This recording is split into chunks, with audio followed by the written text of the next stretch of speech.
for traveling in the North Country Fair. They say no one wants to hear what a kid wrote last month. Well, I like your songs. Where the winds hit heavy on the borderline. Okay, Timothy, what was one aspect about Bob Dylan that was maybe a little bit slower for you to grasp, but then once you did, you knew it would work? I would say it was all slow until it wasn't, and there was so much encompassing this young man's career, but I had so much time. In a sense, I had 5.5 years to work on this, and also no deadline, no pressure to present something at any point until it was time to shoot, where I worked on it forever, that it was sort of absent the deadlines that you get on another project where you have 3 months or a month to prepare, you know? Oh, yeah. That's great. And Elle, your character is based off of Suze Rotolo. What from her memoir really impacted your portrayal of her, and then what parts of yourself did you add to make Sylvie a truly original character? I don't know if I ever consciously put parts of myself into a character. I mean, I think there is something about their relationship that everyone can relate to, because I think everyone can relate to having a first love and the innocence of that. But yeah, I mean, from her memoir, it was helpful in a lot of ways of just encapsulating that time. I mean, and also fleshing out who she was on her own. You know, I think I was very conscious of not wanting her to just be the partner, the girlfriend part. And so reading about her, you know, involvement in the politics of the 60s and her paintings and her as an artist in her own right, like that helped me to flesh her out to make her a full person, because she's really the only person in the film that isn't famous or people don't necessarily know. So I had to, it's not like I had a lot of material to build off of, so I had to kind of start from the ground up with that, really. Now, I love the costuming and hair and makeup in this. It's so detailed. I mean, down to the dirt under Bob's fingernails. Long fingernails. Yes, I definitely noticed that. But he did have them. I mean, he had to grow them out. And they got stronger over time. Oh, did they? Yeah, they would chip at first, but I don't know, that must be some bodily process, like your body just gets used to. And by the end, they were like claws. Oh, yeah, you could get, you know, a full set at the end of the... Yeah, exactly, exactly. That's so funny. But was there one particular costume piece that made you really feel like your character? And then what was the moment when you first two saw each other in character for the first time and reactions to that? Well, to the first part, I feel like the part of the movie that's 63 to 65, Bob's clothes are new, in a sense, so they didn't have to feel so broken down and aged. But through the beginning, Ariane, our costume designer, I was constantly begging her, please beat these clothes up and really age them, because it's sort of a pet peeve of mine when I watch biopics or old things, when, you know, clothes feel like they were pulled out of a storage locker and they feel kind of like crisp and new in some sense. And so I was just, you know, if Bob Dylan looked up to Woody Guthrie and Hank Williams and these sort of like gods of folk music, his stuff would be beat up, you know.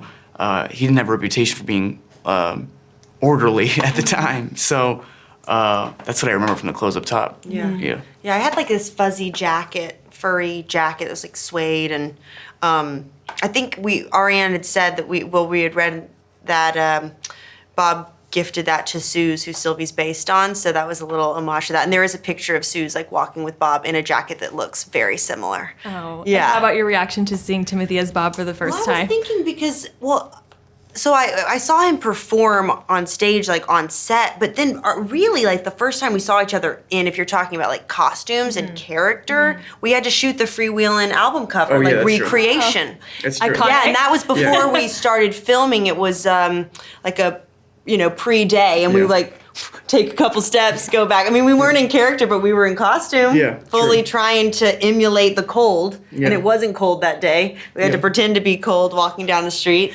Yeah. That's really cute. I love that. I was struck by her hair color because I'd only known Elle as Elle, I mean, I wore 2 wigs, but... You both looked great. You both looked great. Timothy, what makes Bob such a legend, and where were you when you saw his tweet in support of you playing him? Yeah, well, there's many smart person that could describe why he's a legend better than me, but a short answer is just his contribution to American culture, his lyricism, his poetry, what he represented and represents to the 60s and to a whole generation of artists that he inspired to this day, which is the humble hope of the movies that will introduce him and these other characters to a whole new audience. That post, I've been corrected to say that it's not a tweet. Oh, yeah, I right, know. Right? X. Oh, yes. Right? What is... It's a tweet. It's a tweet. You know, that we can combine and say that twost. That Yeah, twost there you go. was, you know, I was absolutely floored. Like I said, I really couldn't come up with the word, so I just figured to use the word that I actually felt was floored, you know? Yeah. It's like someone I never imagined putting an energy of affirmation out there. And that's how I'm going to take it. That's how I'm going to cherish it. Unless he deletes it. In which case, We have You don't say screenshots. tweet. What do you say? you say post. Post. Post. Oh, Yeah. I didn't even know. That. Okay. Were any of the guitars that you played actually Bob's guitars at all? No, and fun No? fact, the one he played at Newport in '65, I think I'm correct here, he left on a plane and there was like a contentious auction sale, like in the last decade or something, where many people laid claim to the guitar, and they, you know, it was one of these things where they put it up for auction and Yeah. it was never really clear how... If it really was hit No, it or was. not. Oh, it was, they knew but it they was didn't know it? how they. No one knew how the person had gotten their hands. Oh, no. That's my understanding of it. I don't Okay. want to throw any Wow. grenades that aren't. But But you kept some of the guitars, right? Oh, yeah. Yeah. You kept Oh, them all. nice. How many did you keep? 2. 2. And were they of that era? Because I know some of the microphones were like period They microphones. were recreated of that era in the sense that they don't make those guitars anymore, and they sound great. You tramped all the way from Minnesota. Why is that? I wanted to catch a spark. I loved your performance as Pete Seeger. Oh, thanks. You truly just, it was seamless. But I wanted to know, he kind of has like a Mr. Rogers-like persona about him, but then he's also at the same time a rebel. You know, we see him in the courtroom scene standing up for free speech. So how did you balance out those two parts of his character in your performance? So it's really interesting that you mentioned that, because when I watched Pete Seeger's folk show, which you see a little taste of when Bob comes to visit him in the humble little, it was called Rainbow Quest. When I watched it, I thought, this is so much like an adult Mr. Rogers' Neighborhood. And then I found out that Mr. Rogers was a big fan of Pete Seeger's. Really? And it's almost certain that Mr. Rogers' Neighborhood was in fact very Wow. influenced by Pete Seeger's show. But yes, I think you're right. I think he had a gentleness to him. He had a very genuine capacity for bringing people together, and you know, for being loving and promoting brotherhood and sisterhood. And you know, he really was that guy. I say sometimes he reminds you of kind of a Jesuit, like like someone who's really not in it for the money, who's eschews money and fame and all of it, and really is driven by purpose. So he really was that kind of a person. And when you talk to people who knew him, it's almost universal. You can't find anyone who essentially doesn't feel the same way about him. There's kind of a reverence for him. But I also agree, you're right, he was very provocative. He was gentle, but he was very provocative, very demanding in terms of standing up to power. And some of those things he said in the court, he really said, he said, my songs aren't un-American. It is un-American to ask a person that question. And you know, he was pretty toothy when he took on what he considered to be institutional abuse, you know? What do you think it was about Bob Dylan that Pete Seeger admired the most? Because I feel like your portrayal, it was almost like a paternal feeling towards him. Yeah, or an older brother. Exactly. I do feel, people will interpret, if we've done this right, I think you want to leave room for anybody to interpret it any way they want. You know, what the nature of that relationship is, because people have different kinds of mentorship. There are parents, there are older brothers, there are people who are just comrades. And that can be among doctors, it can be among teachers. I think there's a universality to that idea of admiration, obligation, support, resistance. You know, these things are kind of, they're the tensions and the paradoxes in relationships and people in any field, not just musicians or artists. But I think that, I think when you understand what a tough 10 years Pete Seeger went through in the 50s with the blacklist, the anti-communist kind of Red Scare period, I think you begin to understand why it was so thrilling for people of his generation to see folk music and their message rising up out of the suppression of the 50s and really blooming in this period. And there are these pictures that Jim and I were very focused on of Dylan playing on the stage and Pete Seeger sitting sometimes in the wings, looking at him with this expression on his face that is just, it's joy. You can't, there's nothing you can say about it except joy, and you sense in him an emotion of feeling that the seeds they have planted are flowering in a new generation, and it's really very touching. You know? Yeah, it was, and you did such a brilliant job at that. That's exactly how I felt watching Pete watch Bob Dylan, you know, and but I really thought that this was a true ensemble cast. Like, everyone's performance was so seamless.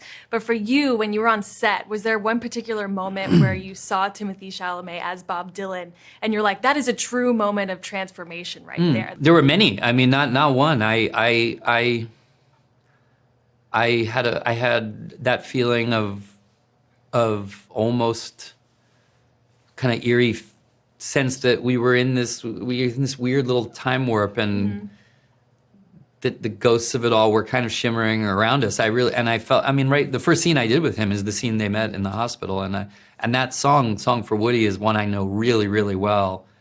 And I thought right from the drop, like,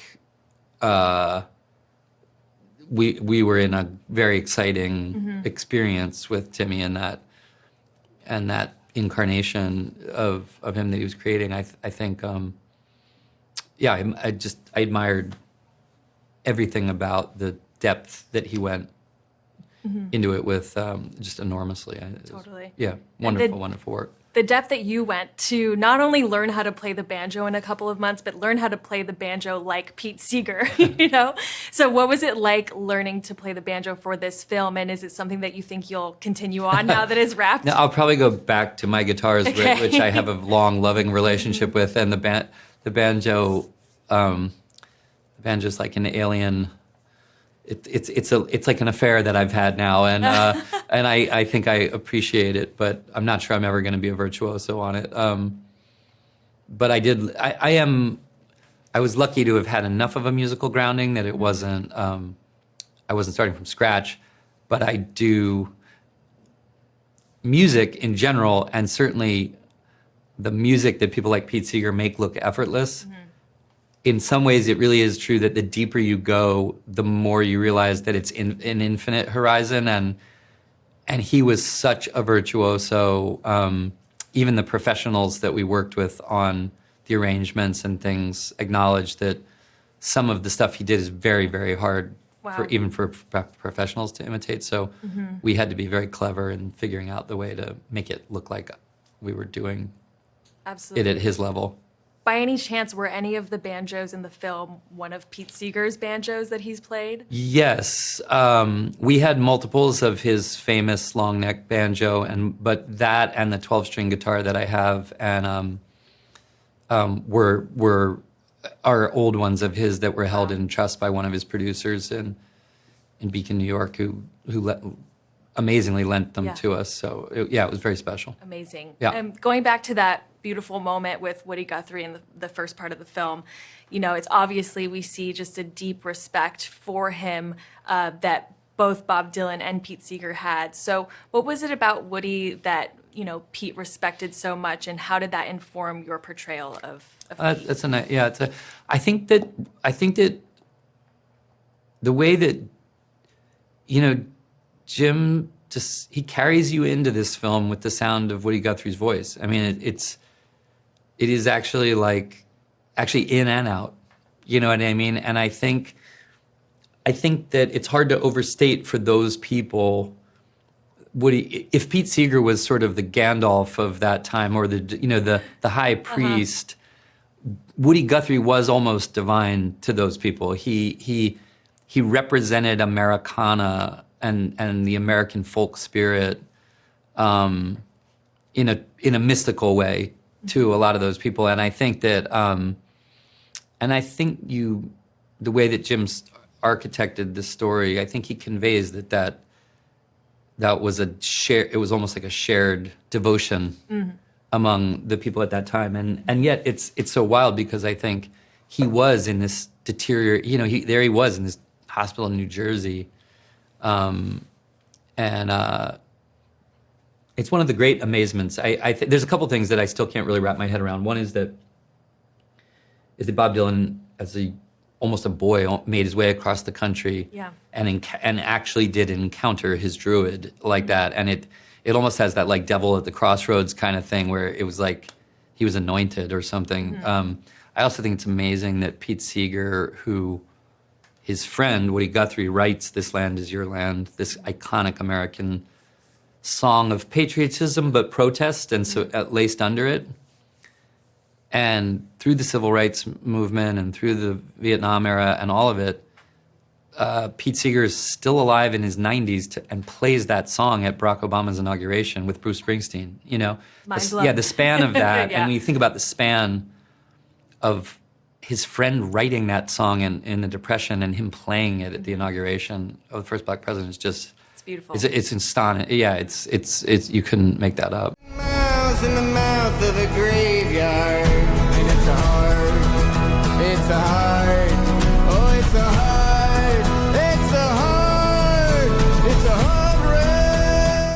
You were amazing in this film, and you totally transformed into Joan Baez. So what was the most important aspect to finding Joan in your portrayal of her?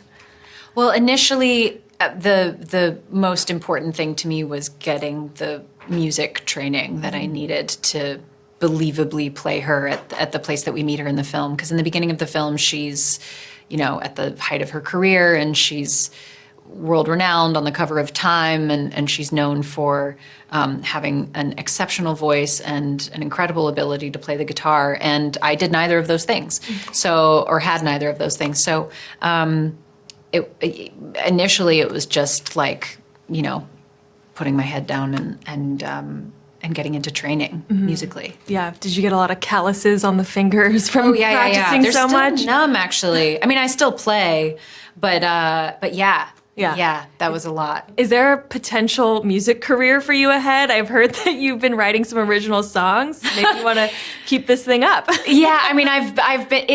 The beauty of this film is it did really awaken a part of me that I think I've always wanted to explore. I've always wanted to learn to play the guitar. I had a ukulele, and I'd sing to myself. And the gift of this film was all of the training that I did and the beautiful coaches that I got to work with. And I think that made me feel like some part of that was possible. It's still very much a private thing, I'm just sort of exploring it like in the mornings or just when I see my guitar and want to, tune away from the other work, I guess. So I don't know about making it a career, but it is something that I now have a relationship with that I really appreciate. Well, you certainly have a fan here if that's something that you started. So I know that you actually got to talk to Joan on the phone, which must have been amazing. So after speaking with her, what makes Joan Baez such an icon, and what were your impressions of her after talking with her on the phone? I think just one of the really cool things about Joan is that she's just always been really honest about herself. She's very forthcoming in her memoirs and in documentaries. She doesn't try to make herself sound like a hero. She's just really tapped into her own truth. And I felt like, that definitely was the same case when we were speaking on the phone, and I think that's a part of what makes her so magical. Of course, there are iconic qualities of her voice and that angelic thing, the vibrato, her guitar skills, all of those things are really incredible. But I think what makes her so special is just, I think, how she sees the world and how she sees herself and her relationship with authenticity. And so I felt very lucky to get to speak to her and sort of just solidify that impression of her in my head. Absolutely. Have you, by any chance, spoken with her since? I know Bob Dylan gave his approval for the film. Did maybe she shoot you a little nod of approval? We haven't spoken since. Okay. After we spoke, she drew a couple of pictures and texted them to me.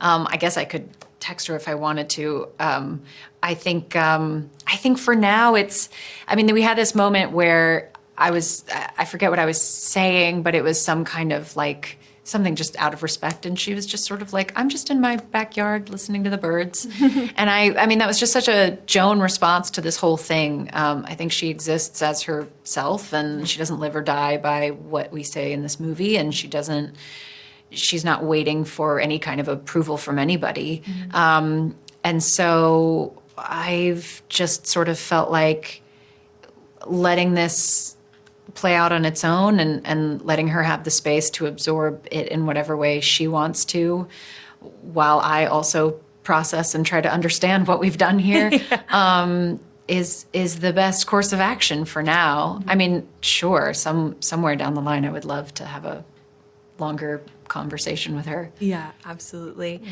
Now, you talked about your duetting with Timothée being a career highlight for you. Yeah. So what was it that stuck with you about his singing voice and then the harmonies that you guys made together?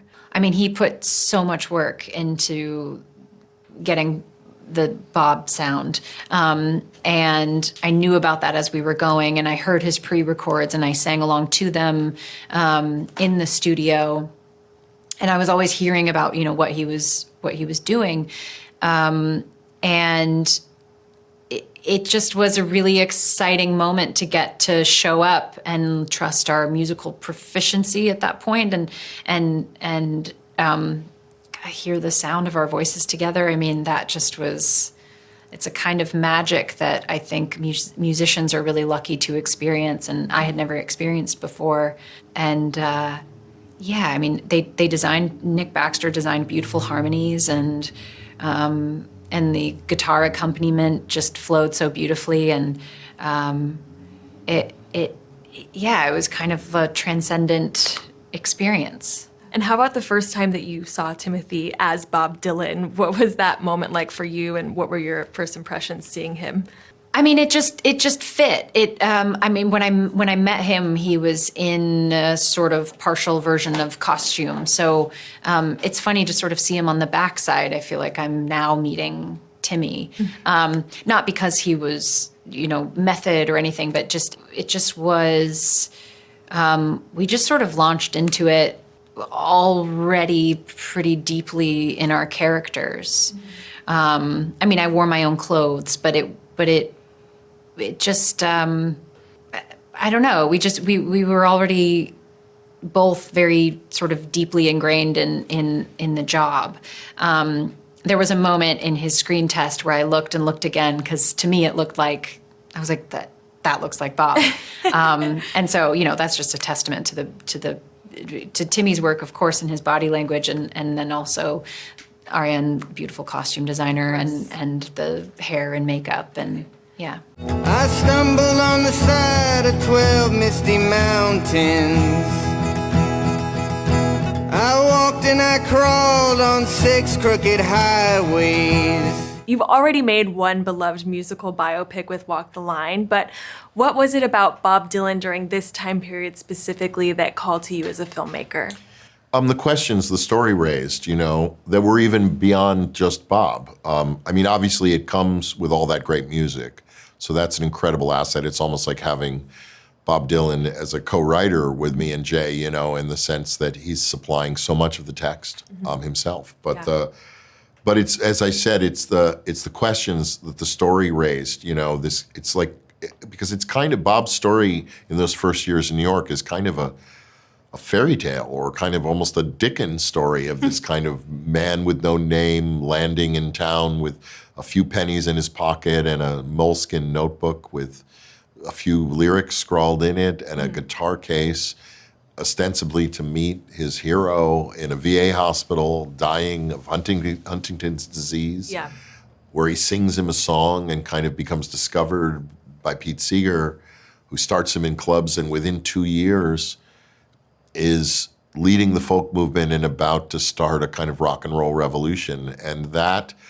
ascendancy, and at the same time that we're talking about a young man's years between 19 and 23 years old, writing 30 of the most important songs of the century. It became an opportunity, I thought, to make a kind of Amadeus in the music world, in the folk music and rock music world, in which, you know, that movie, if you remember it, or it was also a play, it doesn't try to figure out how Mozart comes up with this music, but it follows the wake or the effect that this kind of genius has on the circle of people around him. And I think that's why the supporting performances in our movie are so strong, because whether it's Elle Fanning, who plays his first girlfriend Sylvie, or it's Joan Baez, who plays his sometimes lover and collaborator, or it's Pete Seeger, who's like a older brother or father figure. Each of these people has their own agenda for Bob, and their own hopes and dreams for him, and each of them is either disappointed or inspired in different ways and at different points. And the idea of kind of a superpower or a talent or a genius is a really interesting one, and it raises so many questions for us, but it also raises the questions of what does it feel like to be the person with that power? And, you know, Bob himself would say to me, he doesn't really know where all those songs came from. They just kind of came. And so what does it feel like when that power also separates you from people, makes you feel more alone, makes you feel that everyone wants something from you or expects you to do what they hope for as opposed to what you're interested in? And so many of those questions are applicable even to us today. They're not specifically about Bob Dylan, although they certainly were. And also, lastly, the kind of tribalization, because we have that now in our culture, you know, this kind of like you're either with us or against us kind of feeling. And Bob, all his life, has been so resistant to getting put on one box or one team. Absolutely, yeah. And to your point, the cast was just so incredible. It truly was an ensemble. Yeah. But was there one moment for you on set specifically when you felt that Timothy had truly transformed into Bob Dylan? Oh yeah, it was the first week we were shooting, and you saw the movie, right? Yes, so, yeah, of course. Yeah, we did the scene where he sings a song he wrote for Woody Guthrie to Woody Guthrie in his hospital bed. And Timmy sang that song live, and he had been steadily improving and growing for years, prepping for the movie. But what he did that night was so magical. And I remember shooting this one close-up of him, and just, he was 2/3 the way through the song, and I was just astounded with the intensity of what he was doing. And I was just praying he'd make it through the take, because I knew not only did I have the scene, but there's weird signposts in a movie where you kind of know, if I can get this, I have the movie. You know what I mean? And that scene is so important because obviously it's the inciting incident of his whole career. But also in relation to my audience, our audience watching the movie, it's also important in a whole nother way, because you come into the movie and you're like, I don't know, am I going to believe this? I don't know if I'm going to believe him as this guy, right? That's the normal skepticism of an audience member. You come in and you're not sure that the filmmaker and the actors are going to come through, right? So, and that's a scene where I could see him literally go, yeah, I am coming through. I love that. No, Yeah. it definitely was the catalyst for everything. And Yeah. and I think having it be live just added that extra texture to it. And there's so many live musical performances in this film. What was There your are. approach to shooting those scenes? And why did you feel like they needed to be live? Well, this kind of music, folk music in particular, but rock and roll also, especially when it is live, like we don't have many studio recording scenes in the movie, although some, but it's not about technical perfection. It's not about production level. It's not about arrangements of strings or synth or drums. It's really about words and music and the human voice, almost raw. And I didn't know how I could make a movie about people who operate creatively in such a Spartan environment, but have earwigs in their ears and have them kind of mouthing the words to a song that either someone else sang or that they sang months ago. I felt like it kind of had to be Yeah. their own breathing, their own moment. and how they could bend and push and pull the song in that moment in a way that even we might not expect until it happened. Totally. And one other element that I found super interesting was the use of vintage microphones. I know your production mixer talked about that. And it got me thinking about the vintage instruments in the movie and how many of the instruments were of that time period. I know Ed said that he actually had Pete Seeger's banjo and guitar. So Yeah. how many of those were period pieces? And then Almost which all, I'd say, Okay. except for Bob's hero Gibson, I believe was because we needed multiples of the same instrument. I believe the Gibson made us a perfect replica. Wow. Several of that guitar, and Timmy would practice on it day and night.